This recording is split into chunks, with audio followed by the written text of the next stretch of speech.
Did you know that if life was easy, it would not be worth living? Welcome to Atlantean Gatekeeper. I am your host, Stefan Pachet. Today's episode is about the conflict between Russia and Ukraine.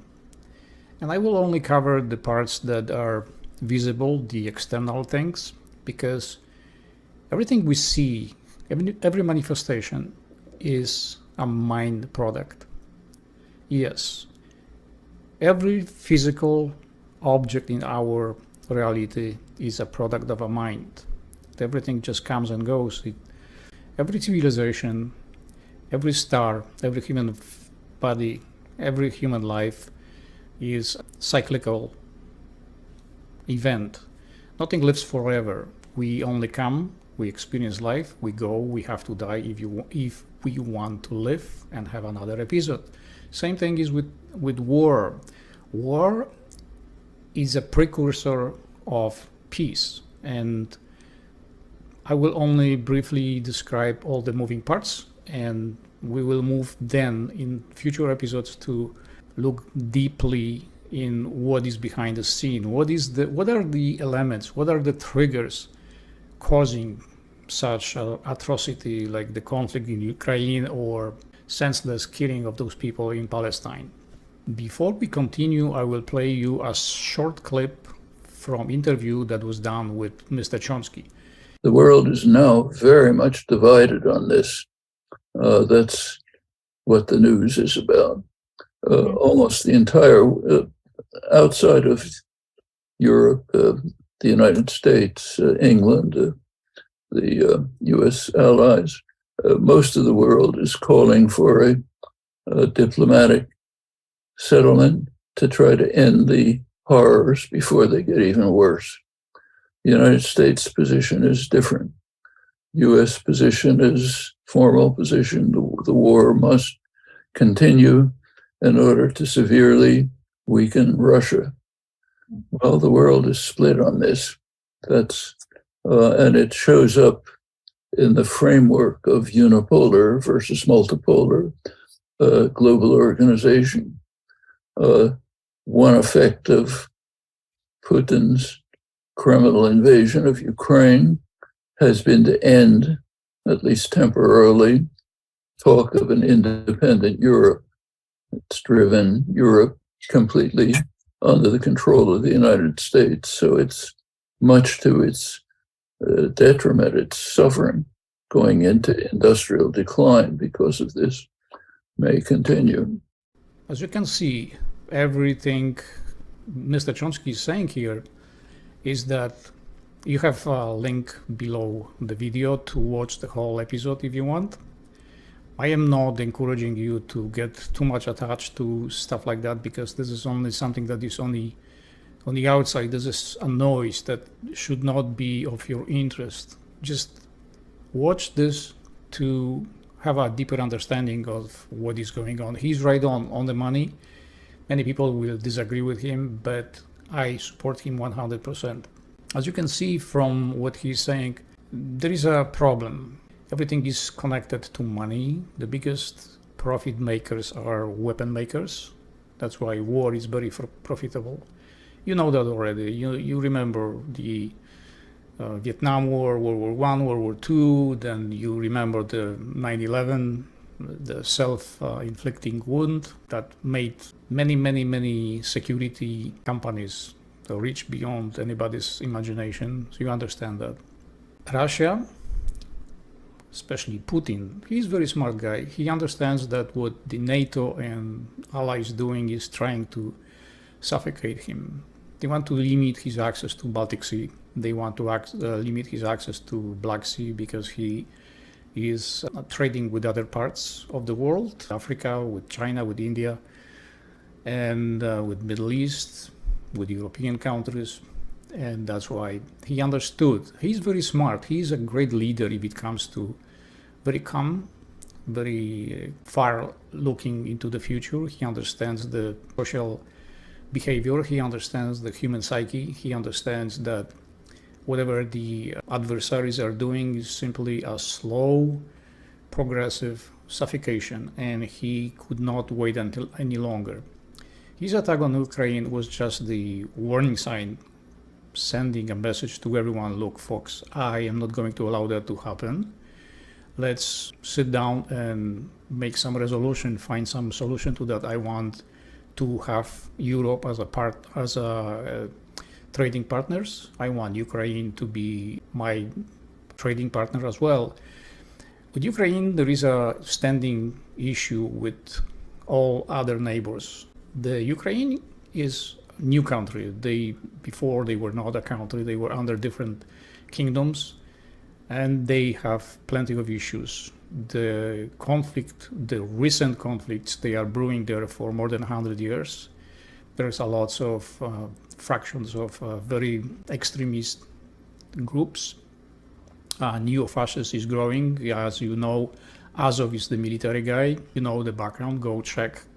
You will see for yourself. Zelensky, he's not really a good leader. He's not good actor either, or comedian, because that's what he was. But he's good on following orders. He is simply very obedient, and he was promised many things, probably a lot of money. That's why he does what he does.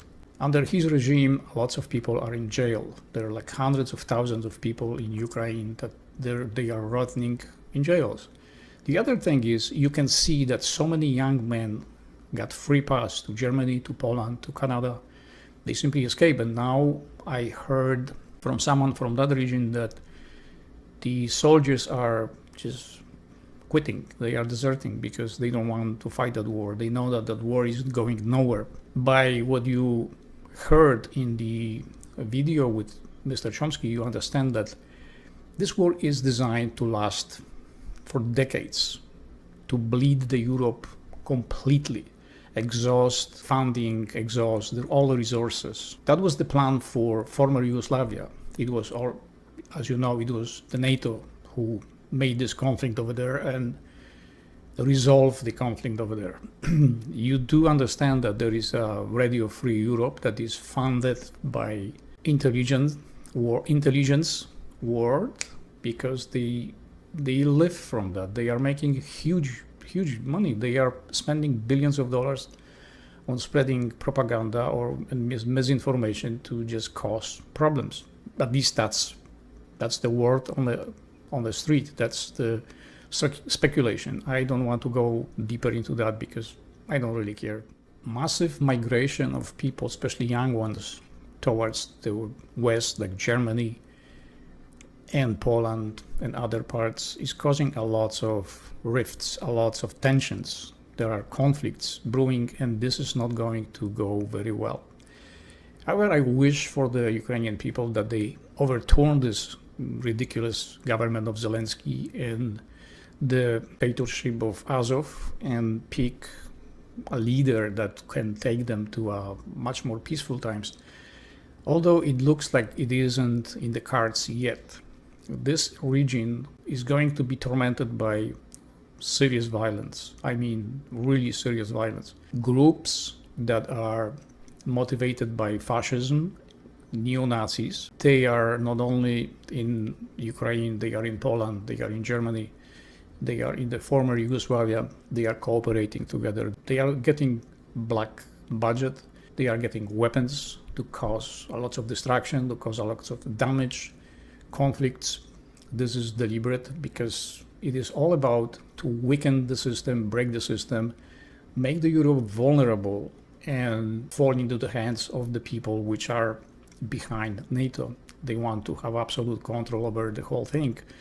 The idea is to have one global government that is controlling everything. It's a retarded idea, completely retarded idea. It is, on one hand, if we have a high council, when we have some kind of institution that is coordinating the efforts of every country in the world, like UN was supposed to, until UN got completely corrupted. It's a incompetent, broken, in-depth, and absolutely corrupt to that point that even science doesn't mean anything anymore. each country needs to govern themselves by themselves and not to be submissive to rules from the outside where somebody else from different country comes and tell them what to do. That's really, really bad idea. The damage is so serious right now in every country. The wounds are so deep because people are now being programmed by these alternative medias about the wrongdoing of their governments, the corruption, all kinds of garbage that some of them is true, but some of them is just pure fabrication. And now the tension between people that have one view and the other view, they are constantly causing tensions to such a degree that they cannot cooperate or work together. So where is this conflict in Russia, between Russia and Ukraine coming into it? Believe it or not, Putin wants the Ukraine to be free, independent country. And it's hard to believe that this he wants to accomplish by invading them. First, it's causing pain, saying, okay, guys, let's sit down to the table and we can agree. We can have really nice relationship, but we need to work on it. This is not like the peace is going to be signed in and hooray, we have a peaceful relationship. That's not going to happen. This is going to take many, many decades to establish really good relationship. But people are impatient. They want that to be tomorrow. And the involvement of USA is not welcome, and no one is supporting that at all. And then comes the nonsense of Palestine. It appears they are claiming that the Hamas is bombing the Israelis. They are taking them hostages and they torture them. When you see those little kids misplaced, crying, injured, this is something really not right. Netanyahu is a terrorist that is challenging the whole world. He's almost saying to our faces, yeah, what are you gonna do to me? I can do whatever I want. Nothing can stop me. He wouldn't be so sure, because from what I saw how this whole thing is going to unfold. In the future episodes, I will be talking about the World War III, what I was shown during my out-of-body experiences through my AESP, through all kinds of channels. I did collect this stuff for the past 30 years. And I seen things that it's, terrifying. But I am going to skip that because this is not necessary. We need to focus on what's important, not what garbage. So the fun part of this whole thing is that they are so ignorant. They are not paying attention to what is really happening over there. Those weapons, this whole Iron Dome, it's very risky because for some reason this whole thing is going to eventually turn on them. This happens before. I am sure you remember the story from Bible about the Sodom and Gomorrah. However, the story was edited, re-edited, retold in many different ways, but that's basically what happened. There were people that were very ignorant. They were so sure that this technology is the best for them, they are protected from everything. And then come a night, and overnight, everything came to stop. It was just fire, flash, brimstone. They were all gone. And the same thing is going to happen there. They are doing this to themselves. No one wants to be their enemy. No one wants to come to that place and destroy them. They are doing that to themselves. After all, Hamas is just another Jewish organization. They are Jewish people. But they just don't agree with the politics. They want to be Palestine and Israel can be two-state country and no problem there. But right now the wounds are so deep that I don't think this is possible. I am not taking side of this one or that one. I don't really care. But the atrocity, it gets me when I see those crying kids. That shouldn't be happening. But at the same time, this has positive impact on everyone. And we will be talking about that in future episodes.